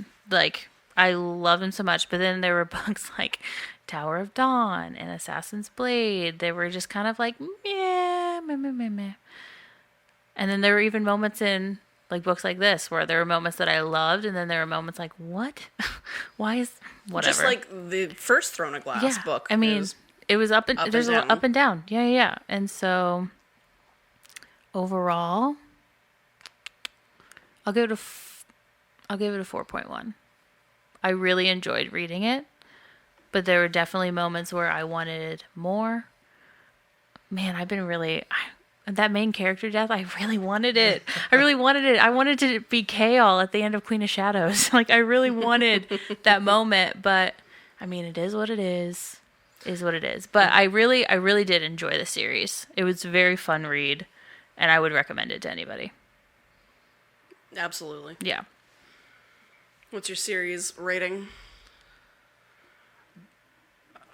Ooh, the series as a whole, I will give a 4.2. I liked it. I liked the series. Like Amanda said, it has its ups and downs. The downs were Some were deep. really bad. But the story itself is really, really, it's fun. I mean, you know, To have one person think of all of that her just blows my world- mind. The Her world world building yeah. is incredible. Yeah. You know, she flushes out so much of it and does it extremely well without Tolkiening it, where we get into every small detail. So yeah, I mean, I love the series. Like Amanda said, I would recommend it to anybody who's like, I need something to read. Like, oh, if you haven't read this, you should check it out. Yeah. So I think I'll go 4.2. Which might be higher than I rated any of the books. I think it is, That yeah. might be. Well, Queen of Shadows, you were pretty high. Yeah, I did enjoy the Queen of Shadows and Air of Fire. I think I'm also going to go with a 4.2 for the series as a whole. Yeah. Yeah, I did. right. I fell in love with the characters, and they did a good job. She did a good job. Good job, SJM. Good job. Thumbs Good up job. for you. If you're listening to this, we did approve of your great. series. Well done. I will apologize to her if I ever meet her in person for shitting so Should've gone hard to Assassin's Blade. Assassin's Blade, because man, that tie-in to the last two books was just great. Other than, you know what my other big complaint about the last 10 chapters is? Nox Owen just fell off the face of the earth. Yes, I am so glad he came back, though. Like, that Yeah. was such a nice touch. Like, they said his name, and I was like, cool. I really didn't see him being a spy coming though. Like that little No. detail, I really didn't see that coming. That was when I was just like, huh. All right. And him calling out Lysandra, being like, you don't remember who I am? I know you're not Aelin, Yeah. because what do you mean you don't remember me? Yeah. Well, guys, there it is. I mean, that's Kingdom of Ash and our Throne of Glass ratings. Oh, another side note. The king's name was Dorian. Oh yeah. Yeah. So that was an interesting little tidbit. So. All right, so Throne of Glass. Oh, yeah. And so Aedion and Lysandra end up getting back together, and then getting together and planning a wedding, and they're talking about having a wedding in the summer. And then Alid and Lorcan get together. What is And they're his name? gonna Lord Lorcan Locken. And they're gonna have a wedding in the summer, so it's like all the ships have set sail. Someone makes a joke about Manon marrying Dorian, and he says nothing, and she's like, "Oh, we'll see." All the ships set sail. Because of course everyone has to end up with somebody. Right. It's another just- detail. I was just like, ugh. Ezrin's gonna be Empress. Like, Is that just like a YA thing? I don't know, but I wasn't a fan. I don't know. Yeah. Like we don't have to ship everybody. Yeah. But whatever. It is what it is. Oh, one thing that we didn't mention was Alid's uncle, Vernon, in the Farian Gap, and that Oh, trash. little bit there was interesting. Or apparently not, whatever. It was to Sorry, me. I'm It was tired. just kind of there. I also thought it was cool that Falcon met Lysandra, and he ended up getting his years back from that spider. Oh yeah. Oh, I forgot about that. Okay, anyway, I He guess was the most relatable character in this whole book to me. He's like, I'm really not an old man. No, you really are an old man. Are you just saying that now because you're 30? I am not 30 for another 24 hours. When this releases, you'll be 30. Shh, nobody needs to know that. So, our next book, Amanda, what is it? Lessons in Chemistry. I don't know the author. Sarah something, right? No, Bonnie Garmus. Oh, it's Bonnie. That's right. Lessons in Chemistry. We will be delving into that in a couple weeks. That is just a standalone Singleton book. So I'm going to tell you guys, because I started this book without realizing it was on our TBR list before the book was even chosen. Okay? So this book is based in the 1960s about a female chemist, which is not recognized in the time. As you are reading, I'm only on chapter 7. Remember the time. Oh, that's Remember okay. the time. We'll do some disclaimers / trigger warnings. Yes, 'cause prior to there is a moment in the first. Oh, I want to say chapter 3 or 4. It doesn't last long, but just remember the times. We'll go through that. It's very short, but All right. and I expect there to be more, but it is very good so far. Alrighty. Name the book one more time for me. Lessons in Chemistry. There you go. It was the voted book of 2022. Awesome. So Can't wait to dive in. All right, guys. Well, thank you all for listening to A Court of Books and Booze. Find us wherever you find podcasts. Rate, review, subscribe, ring the bell. You know the drill. Also, make sure to check out the Golden Mojo Entertainment network of podcasts. That includes the MurdNerds, the Call Guys, the United States of Paranormal, the Indiana Chiefs Fans, and Golden Image Podcast. You can find them wherever you listen to podcasts. Some of them are on YouTube as well. So go check them out. Anything else you guys want to add? we finished our first series. It's been a good time. Yay! It's been a real good time. Oh my gosh. It's crazy. Man, and this was just an idea that Skyler sprouted up because we all decided to read the same book. You guys want to do a podcast? Let's do it. Let's talk about it. we were gonna do a book club just Yeah. with us, and so now we're sharing it with you guys. How exciting. One series in. All right. Yeah, only 80 books on our TBR list to go. And it just grows. I swear, like, every time that we're together, like, oh, I need to add a book or two. Yeah. Every time we're together. On a side note, with Christmas now behind us, Jess's bookcase behind her is full. I need more bookshelves. I gotta build now. There are worse problems. Yeah. Oh, what an excuse. If you know, you know. All right, guys. Well, thanks for reading Throne of Glass with us, and we'll catch you soon. Read with you later. Bye.